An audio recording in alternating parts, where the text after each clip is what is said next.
دينكم وأتممت عليكم نعمتي ورضيت لكم الإسلام دينا صدق الله العظيم وصدق رسوله النبي الأمين المتين الكريم ونحن على ذلك لمن الشاهدين والشاكرين والحمد لله رب العالمين সমস্ত প্রশংসা ও গুণগান গুণভাজন মহান আল্লাহ পাক রব্বুল আলামিনের দরবারে নিবেদিত, যিনি আপনাদেরকে আমাদেরকে সকলকে 18,000 মাখলুকাতের মধ্যে অর্থাৎ সৃষ্টি জগতের মধ্যে শ্রেষ্ঠ করে সৃষ্টি করেছেন। তাই আসুন আল্লাহ পাক রব্বুল আলামিনের শুকরিয়া আদায় করি। সকলে বলুন আলহামদুলিল্লাহি রাব্বিল আলামিন। আলহামদুলিল্লাহি রাব্বিল আলামিন। তারপরে দারুদের ধারা অর্পিত ঘোষিত হোক জনাবে মুহাম্মদুর রাসূলুল্লাহ সাল্লাল্লাহু তাআলা আলাইহি ওয়াসাল্লামের প্রতি। সকলে বলুন আল্লাহুম্মা আমিন। শ্রদ্ধেয় সুধী সমাজ, আপনাদের সম্মুখে পবিত্র কোরআন শরীফ হইতে একখানা আয়াতে কারিমা তেলাওয়াত করেছি। আয়াতটি হচ্ছে আল্লাহ পাক রব্বুল আলামিন পবিত্র কোরআনে বলছেন, আল ইয়াউমা আকমালতু লাকুম দীনাকুম, আজকের দিনে তোমাদের দ্বীনকে পরিপূর্ণ করে দিলাম। ওয়া আতমামতু আলাইকুম নি'মাতি, আল্লাহ বলছেন এবং আমার পক্ষ হইতে সমস্ত রকমের নি'মাত তোমাদের জন্য পরিপূর্ণ করে দিলাম। ওয়া রাদিতু লাকুমুল ইসলাম দীনা, এবং তোমাদের জন্য ইসলাম ধর্মকে গ্রহণ করলাম। এই আয়াতটি কখন অবতীর্ণ হলো, কোন সাপেক্ষে কোন সময়ে অবতীর্ণ হলো, এটা নিয়ে আলোচনা রাখব।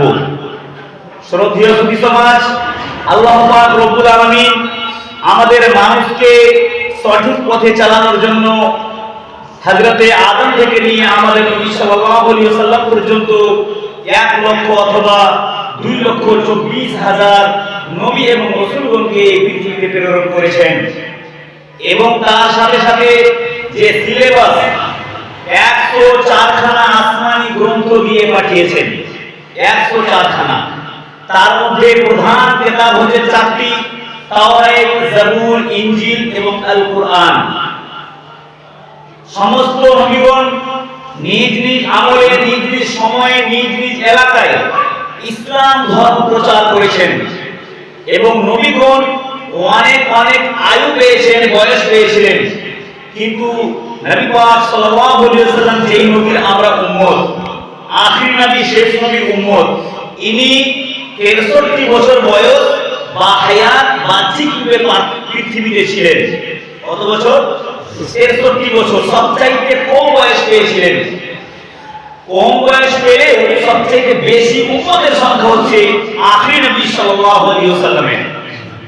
একটু মন দিয়ে শুনবেন, এই 63 বছর বয়সে নবী আমার কত বছর বয়সে কোন কাজ করেছিলেন, আমরা কিভাবে ধর্ম পেলাম, কিভাবে কোরআন পেলাম, কিভাবে হাদিস এবং সুন্নাত আমাদের কাছে পৌঁছেছে, এই 63 বছরের মধ্যে ইসলাম ধর্মকে সারা পৃথিবীর কোরআন কোনায় কিভাবে নবী সাল্লাল্লাহু আলাইহি ওয়াসাল্লাম ইসলামকে পৌঁছে দিয়েছেন। মন দিয়ে শুনুন, কিতাবের মধ্যে হিস্ট্রি অফ ইসলাম, তারিখে ইসলামে লেখা রয়েছে নবী সাল্লাল্লাহু আলাইহি ওয়াসাল্লাম যখন মায়ের গর্ভে আসেন, যখন 2 মাস বয়স হয় মায়ের পেটে, 2 মাস বয়স হয় তখন মায়ের পেটে, তখনই তিনার পিতা আব্দুল্লাহ ইন্তেকাল করেন। নবী সাল্লাল্লাহু আলাইহি ওয়াসাল্লাম 570 খ্রিস্টাব্দে অর্থাৎ 12ই রবিউল আউয়াল মাসে 12 তারিখের ভোরবেলা সুবহে সাদিকের সময় সোমবারের দিনে পৃথিবীতে জন্মগ্রহণ করলেন। বাবা এখন নাই, মায়ের কাছে লালন পালন হতে থাকলেন। যখন নবী সাল্লাল্লাহু আলাইহি ওয়াসাল্লামের বয়স 6 বছর, তখন তিনার মা হযরতে আমিনা রাদিয়াল্লাহু আনহা তিনি ইন্তেকাল করলেন। 6 বছর বয়স তখন নবী। এখন মা ইন্তেকাল করলেন, তখন নবী সাল্লাল্লাহু আলাইহি ওয়াসাল্লাম তিনার দাদু আব্দুল মুত্তালিবের নিকটে থাকতে লাগলেন। যখন নবী পাকের বয়স 8 বছর বয়স হয়, তখন তিনার দাদু আব্দুল মুত্তালিব ইহকাল ত্যাগ করে পরকাল গমন করলেন। তখন থেকে আবার কোথায় থাকবেন? বাবা নাই, মা নাই, দাদুও নাই। এখন বড় চাচা আবু তালিবের নিকটে তিনার তত্ত্বাবধানে নবী সাল্লাল্লাহু আলাইহি ওয়াসাল্লাম বড় হতে লাগলেন। নবী সাল্লাল্লাহু আলাইহি ওয়াসাল্লামের বয়স যখন 12 বছর হয়, তখন তো নিজেকে নবী বলে ঘোষণা করেননি, ইসলাম ধর্ম প্রচার করতে লাগেননি। তখন 12 বছর বয়স হয়, তখন আবু তালিব ওনাকে নিজের ভাতিজাকে সঙ্গে নিয়ে মুলকে শামে রাশিয়ায় কাপড়ের বিজনেস করার জন্য রওনা হলেন। রাস্তায় যেতে যেতে এক জায়গায় রাত্রি যাপন করার জন্য থাকলেন, আবাসন করলেন। সেখানে এক ইহুদি আলেম, যাকে আমরা বলি রাহিব, বহেরা রাহিবের সঙ্গে দেখা। এই বহেরা রাহিব নবীকে দেখে, 12 বছরের সন্তান শিশুকে দেখে বহেরা রাহিব বুঝতে পেরেছে যে আমি যা কিছু আলামত নিশানি তাওরাতের মধ্যে পড়েছি এই রকম নবী হবে, শেষ নবী হবে, এটা দেখে কিন্তু উনি বুঝতে পেরেছেন। তখন আবু তালিবকে বলছে, আবু তালিব, একে সঙ্গে নিয়ে রাশিয়াতে মুলকে শামে রওনা হয়েও না, একে কি করো, মক্কায় ফেরত পাঠিয়ে দাও। তখন আবু তালিব নিজের ভাতিজা মুহাম্মদ সাল্লাল্লাহু আলাইহি ওয়াসাল্লামকে মাইসারা গোলামের সঙ্গ করে মক্কায় রওনা করে দিলেন। 12 বছর বয়সে। কিতাবের মধ্যে লিখছে নবী সাল্লাল্লাহু আলাইহি ওয়াসাল্লামের বয়স যখন 15 বছর হয়, নবী সাল্লাল্লাহু আলাইহি ওয়াসাল্লামের বংশের নাম হচ্ছে কুরাইশ। কুরাইশ আর একটা বংশের মধ্যে একটা যুদ্ধ সংঘটিত হয়েছিল, হারবুল ফুজ্জার একটি যুদ্ধ হয়েছিল।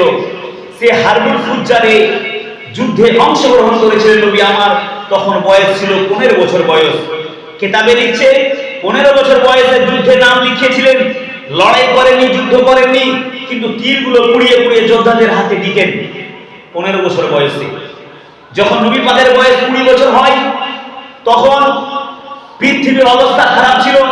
যারা প্রভাবশালী তারা কিন্তু গরিবদের উপরে, দরিদ্র ব্যক্তিদের উপরে অত্যাচার করত। এই অত্যাচার দেখে নবী আমার 20 বছর বয়সে সর্বপ্রথমে পৃথিবীর রূপরেখাকে চেঞ্জ করার জন্য, মানুষের হক পাইয়ে দেওয়ার জন্য একটি যুবক কমিটি তৈরি করেছিলেন। যুবক ছেলেদেরকে নিয়ে একটি সংগঠন তৈরি করেছিলেন। সেই সংগঠনের নাম রেখেছিলেন হিলফুল ফুজুল। হিলফুল ফুজুল নামক একটি সংগঠন তৈরি করেছিলেন। এদের কাজ কি, এদের উদ্দেশ্য কি? এরা হচ্ছে যেন অত্যাচারীদের উপরে অত্যাচার না হয়, ইনসাফ পাইয়ে দেওয়ার জন্য একটি সংগঠন তৈরি করেছিলেন।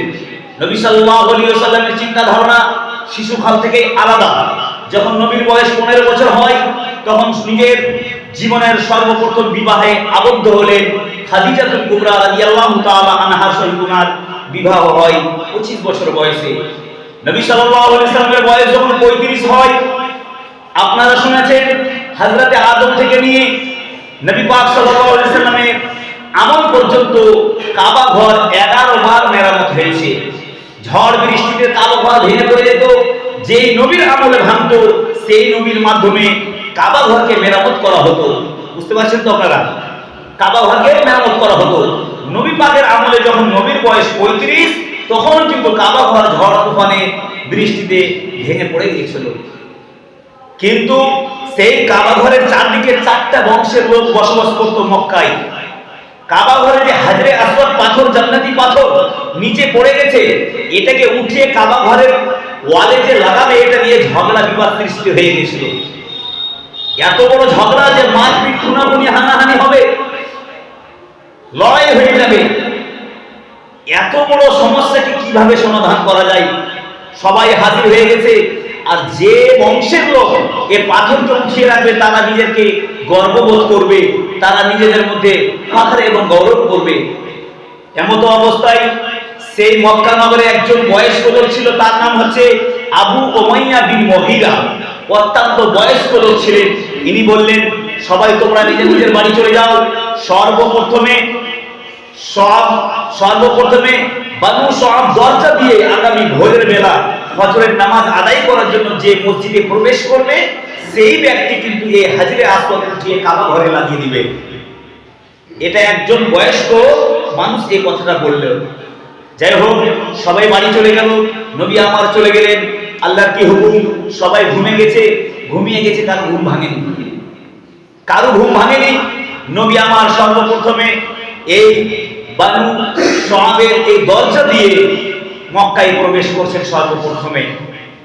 তারপরে সবাই আসলো, একের পর এক এসে সবাই জমা হয়ে গেল।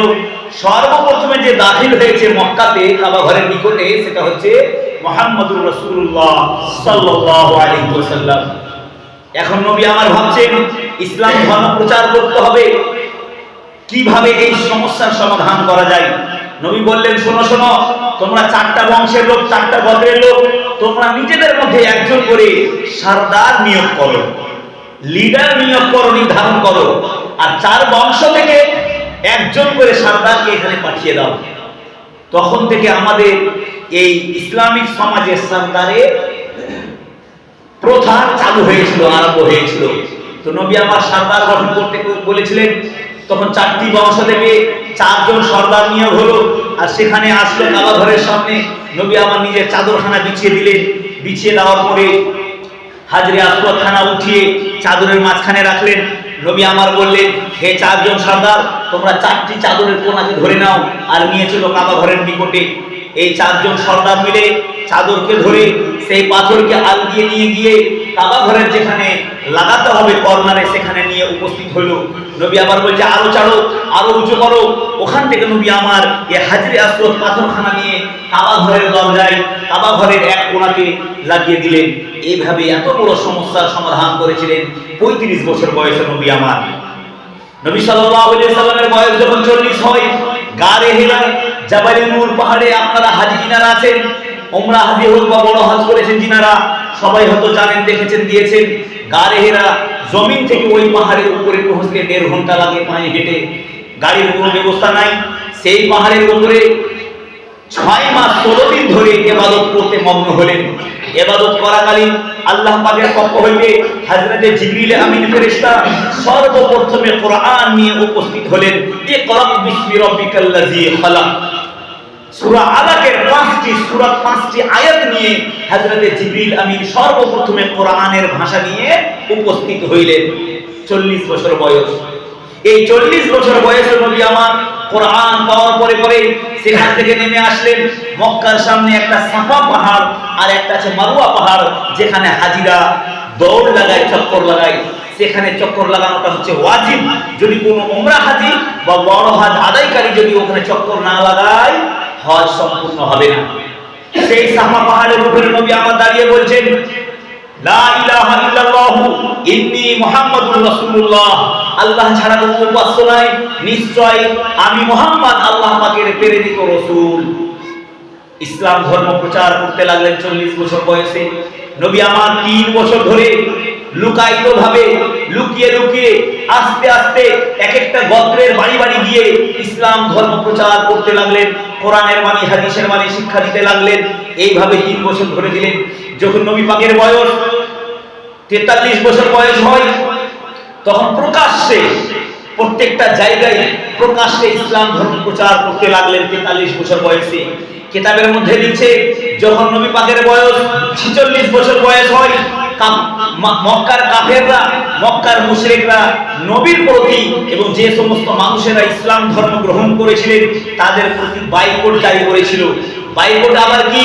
তাদের সঙ্গে চলাফেরা করা, কথা বলা, কোনো জিনিস বিক্রি করা, তাদের কাছে কোনো জিনিস ক্রয় করা বন্ধ করে দিয়েছিল কাফেররা। কিতাবের মধ্যে লিখছে, এই সমস্ত মুসলমান নবী সাল্লাল্লাহু আলাইহি ওয়াসাল্লাম সহ সাহাবে আবু তালিব, এই একটা জায়গা মক্কার মধ্যে, এই জায়গাতে সমস্ত মুসলমান আবদ্ধ হয়েছিলেন, বন্দী অবস্থায় ছিলেন পূর্ণ 3 বছর ধরে। এখানে কিতাবে লিখছে, কিছু সাহাবায়ে কেরাম গাছের ছাল খেতেন, গাছের পাতা খেয়ে আর ঘাস খেয়ে দিন পার করেছিলেন। 3 বছর ধরে কষ্ট হয়েছিল, বাইকট করেছিল। নবী সাল্লাল্লাহু আলাইহি ওয়াসাল্লামের বয়স যখন 50 বছর হয়, তখন তিনার প্রিয় অর্ধাঙ্গিনী খাদিজাতুল কুবরা ইন্তেকাল করলেন। আর তার জাস্ট 3 মাস পরে আবার তিনার প্রিয় চাচা, বড় চাচা আবু তালিব ইন্তেকাল করলেন। 50 বছর বয়স তখন নবী। তাহলে একই বছরে পরপর 3 মাসের মধ্যে নিজের স্ত্রী এবং নিজের গার্জেন, তখনকার সময়ে গার্জেন বড় চাচা আবু তালিব ইন্তেকাল। এই জন্য নবী আমার অত্যন্ত দুঃখ পেলেন। তো ওই বছরকে ইসলামের ইতিহাসে বলা হয় আমুল হুজুন, অর্থাৎ দুঃখের বছর। দুঃখের বছর 50 বছর বয়সে নবী সাল্লাল্লাহু আলাইহি ওয়াসাল্লাম আল্লাহ পাকের হুকুমে মক্কা থেকে চলে গেলেন তাইফ নগরে ইসলাম ধর্ম প্রচার করার জন্য। 51 বছর বয়সে ইসলাম ধর্ম প্রচার করতে গিয়ে তায়েফের কাফেররা, তায়েফের বদ্দিন, তারা কিন্তু নবীর প্রতি পাথর নিক্ষেপ করেছিল, পাথর ছুঁড়েছিল, অত্যন্ত আঘাত করেছিল। কিতাবের মধ্যে লিখছে নবী পাক সাল্লাল্লাহু আলাইহি সাল্লামের মাথা থেকে নিয়ে পুরো শরীরে রক্ত রক্তিত হয়ে গেছিল, আর দুই জুতা রক্তে পরিপূর্ণ হয়ে গেছিল। আল্লাহু আকবার। 51 বছর বয়সে ইসলাম ধর্ম প্রচার করার জন্য সেখান থেকে আবার রিটার্ন আসলেন মক্কায়। আল্লাহ পাক রব্বুল আলামিন নবীকে উৎসাহিত করার জন্য, সন্তুষ্ট করার জন্য মেরাজের বার্তা দিলেন হযরত জিবরিল আমিনের মাধ্যমে। আল্লাহ পাক রব্বুল আলামিন নিজের প্রিয় আখিরি নবীকে সাক্ষাৎ লাভের জন্য বার্তা দিলেন। নবী সাল্লাল্লাহু আলাইহি ওয়াসাল্লাম 51 বছর বয়সে উম্মে হানির বাড়ি থেকে মক্কায় আসলেন। মক্কা থেকে আবার বরাকের পিঠে আরোহণ করে চলে গেলেন মসজিদে আকসা, যেটা ফিলিস্তিনে বাইতুল মুকাদ্দাস মসজিদ আছে। আল্লাহ পাক রব্বুল আলামিন পবিত্র কোরআনে বলছেন সুবহানাল্লাযী আসরা বিআবদিহি লাইলাম মিনাল মাসজিদিল হারামি ইলাল মাসজিদিল আকসা। আল্লাহ পাক রব্বুল আলামিন প্রিয় নবীকে মেরাজে ডাকলেন, মসজিদে আকসায় গেলেন, সেখানে 2 রাকাত নামাজ পড়লেন। সমস্ত নবীগণের আত্মা হাজির ছিলেন। সেখানে নামাজ আদায় করার পরে জিবরিল আমিনের সঙ্গে বরাকের পিঠে আরোহণ করে ঊর্ধ্বগমনে আকাশে গেলেন 51 বছর বয়সে। সেখানে অনেক বড় একটা ঘটনা আছে, সেটা বলতে অনেক সময় লাগবে। হাদিসের মধ্যে সবচাইতে বড় ঘটনা হচ্ছে মেরাজের ঘটনা, ঊর্ধ্বগমনের ঘটনা। এই 51 বছর বয়সে নবী আমাদের জন্য নামাজ নিয়ে আসলেন। কি নিয়ে আসলেন? নামাজ ফরজ হইল, 50 ওয়াক্তের নামাজ ফরজ হইল। হযরত মুসা নবী আলাইহিস সালামের কৃপায়, উনার অনুগ্রহে, উনার মেহেরবানিতে নবী মুসা নবীর কথা শুনে বারবার রিটার্ন গেলেন। আপনারা ঘটনা শুনেছেন, 9 বার গেলেন, 5 রাকাত করে 5 ওয়াক্তকে ডিসকাউন্ট করে মাইনাস করে করে সর্বশেষে 5 ওয়াক্তের নামাজ আমাদের জন্য ফরজ হয়েছে। 5 ওয়াক্তের নামাজ, এই 5 ওয়াক্তের নামাজও আমাদের জন্য অনেক ভারী হয়ে গেছে, আমরা সবাই আদায় করতে পারছি না। শ্রদ্ধেয় নবী সমাজ, 51 বছর বয়সে নামাজ ফরজ। আগের নবীগণের সময়ও কিন্তু নামাজ ছিল, কিন্তু ফরজ ছিল না। সেই নামাজ আদায় করার পদ্ধতি, সিস্টেম আলাদা ছিল। কিন্তু আমার নবীর উম্মতের জন্য যেমন রুকু করা আগের নবীদের শরীয়তে ছিল না, কিয়াম ছিল, সুজুদ ছিল, কিন্তু রুকু ছিল না। রুকুটা হচ্ছে একমাত্র বৈশিষ্ট্য, পার্টিকুলারলি উম্মতে মুহাম্মাদের জন্য খাস। আল্লাহ পাক কোরআনে বলছেন ওয়ারকাউ মা'আর রাকিঈন, তোমরা রুকু করো রুকুকারীদের সঙ্গে, ওয়াসজুদু মা'আস সাজিদিন, তোমরা সাজদা করো সাজদাকারীদের সঙ্গে। যাই হোক, নবী আমার 51 বছর বয়সে আমাদের জন্য তোহফা নিয়ে আসলেন কি? নামাজ আফজালুল ইবাদাত, সর্বোত্তম সবচাইতে উত্তম ইবাদত হলো নামাজ। আল্লাহ পাকের হুকুমে 53 বছর বয়সে কাফেরদের অত্যাচারে ইসলামের খাতিরে, ধর্মের খাতিরে নিজের বাস্তব ভিটা মক্কা নগরকে ছেড়ে রওনা হয়ে গেলেন হিজরত করার জন্য। কোথায়? মক্কা ছেড়ে মদিনায়।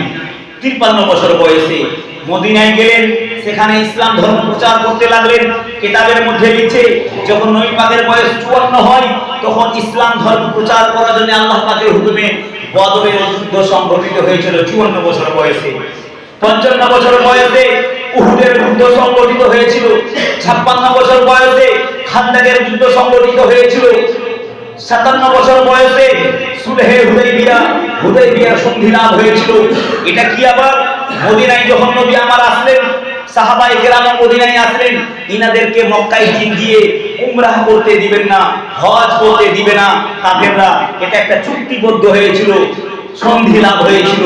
এটা হচ্ছে 57 বছর বয়সে। নবী সাল্লাল্লাহু আলাইহি ওয়াসাল্লাম যখন 58 বছর বয়স হয়, তখন খাইবারের যুদ্ধ সংঘটিত হয়েছিল। খাইবারের যুদ্ধে জয়লাভ করলেন। যখন 59 বছর বয়স হয়, তখন ওই সন্ধি অনুযায়ী 2 বছর পর 59 বছর বয়সে নিজের সাহাবাদেরকে নিয়ে মক্কায় হাজির হলেন। উমরাতুল কাজা, কাজায়ে উমরা অর্থাৎ জীবনের উমরাহ হজ আদায় করলেন। কিতাবের মধ্যে লিখছে নবী আমার 4 বার সুন্নত হজ আদায় করেছেন, উমরা হজ আদায় করেছেন জীবনে কয়বার? 4 বার। 59 বছর বয়সে, 60 বছর বয়সে মক্কা বিজয় হয়। অর্থাৎ মক্কাতে কাফিরদের দবদবা ছিল, তাদের হুকুমত রাজত্ব ছিল। ইসলাম ধর্ম এতভাবে বিস্তার হয়ে গেল, মুসলমানদের সংখ্যা বেড়ে গেল যে পুরো মক্কায় এখন মুসলমানদের কবজা। 60 বছর বয়স নবী সাল্লাল্লাহু আলাইহি ওয়াসাল্লাম 61 বছর বয়সে মদিনা থেকে মক্কায় আসলেন সমস্ত সাহাবাদেরকে নিয়ে। কোথায় হাজির হলেন? আরাফাতের ময়দানে। আপনারা জানেন আরাফাতের ময়দান প্রায় 36 থেকে 40 কিলোমিটার দূর মক্কা থেকে। এই ময়দানে হাজী সাহেবগণ যদি ফরজ আদায়ে যদি ওখানে বসে না থাকে, অপেক্ষা না করে, তাসবিহ তাহলিল ইবাদত যদি না করে, হজ হবে না। হজের ফরজ একটি হচ্ছে আরাফাতের ময়দানে বসে অবস্থান করা। শ্রদ্ধেয় সুধী সমাজ, এই আরাফাতের ময়দানে সাহাবায়ে কেরাম আছেন। নবী আমার বলছেন তখনই আল্লাহ পাকের পক্ষ হইতে এই আয়াতখানা নাযিল হলো, আল ইয়াউমা আকমালতু লাকুম ওয়া আতমামতু আলাইকুম নি'মাতি ওয়া রাদিতু লাকুমুল ইসলাম দীনা। যে আয়াতটি আমি পাঠ করেছিলাম, শ্রদ্ধেয় সুধী সমাজ, এই আয়াত যখন নাযিল হইল নবী আমার পড়লেন, তখন হযরত ওমর ফারুক কাঁদতে লাগলেন, ক্রন্দন করলেন। নবী আমার বলছেন, ওমর কেন কাঁদছো?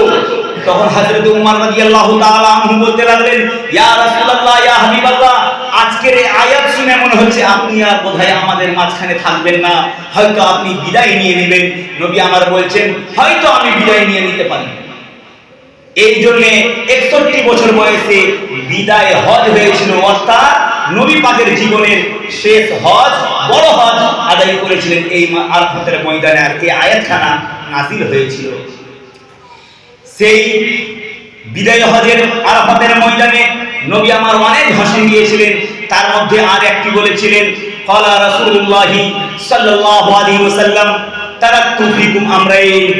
হে আমার সাহাবীরা, শোনো শোনো, তোমাদের মধ্যে আমি দুটি জিনিস রেখে যাচ্ছি, কিতাবুল্লাহ ওয়া সুন্নাত রাসূলিহি। আল্লাহ পাকের কিতাব অর্থাৎ আল কুরআন রেখে যাচ্ছি, ওয়া সুন্নাত রাসূলিহি, এবং তোমাদের রাসূলের সুন্নাত অর্থাৎ হাদিস শরীফ। ফাযু আলাইহা বিন নামাজিবি, তোমরা যেমন চাদরের দাল দিয়ে কোনো জিনিসকে শক্তভাবে ধরো, ওই রকম কোরআন এবং এই হাদিসকে শক্তভাবে ধরে রাখিও। যদি তোমরা এই কাজ করো, ফালান তাদিল্লু, তোমরা কখনো পথভ্রষ্ট হবে না, গুমরাহ হবে না, ধর্ম থেকে হটে সরাবে না। তোমরা যদি এই দুটোকে ভালোভাবে ধরে থাকো, তাহলে তোমরা সাকসেস হয়ে যাবে, কামিয়াব হয়ে যাবে, সাফল্য লাভ করবে। শ্রদ্ধেয় সুধী সমাজ, বলার অনেক কিছু আছে, সময় হয়ে গেল, তাই না? তো নবী সাল্লাল্লাহু আলাইহি ওয়াসাল্লাম বিদায় হজ করলেন কত? নিজের জীবনের 61 বছর বয়সে হজ আদায় করে সম্পূর্ণ করে সাহাবাদেরকে নিয়ে আবার মদিনায় রিটার্ন আসলেন। মদিনায় আসলেন 62 বছর আর 63 বছর, 2 বছর থাকলেন। ওখান থেকে ইসলাম ধর্ম প্রচার করলেন। ইসলামের ইতিহাসে বলা হয়েছে নবী সাল্লাল্লাহু আলাইহি ওয়াসাল্লাম ইসলাম ধর্ম প্রচার করার জন্য প্রথমে 12 জন সাহাবাকে রেডি করেছিলেন, শিক্ষায় সুশিক্ষিত করেছিলেন।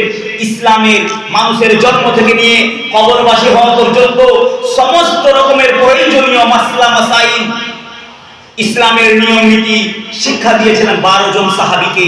এই 12 জন সাহাবীর মাধ্যমে ইসলাম ধর্ম প্রত্যেকটা এলাকায়, কোনায়, প্রত্যেকটা দেশে দেশে সাহাবীদেরকে পাঠিয়ে পাঠিয়ে ইসলাম ধর্ম প্রচার করেছিলেন।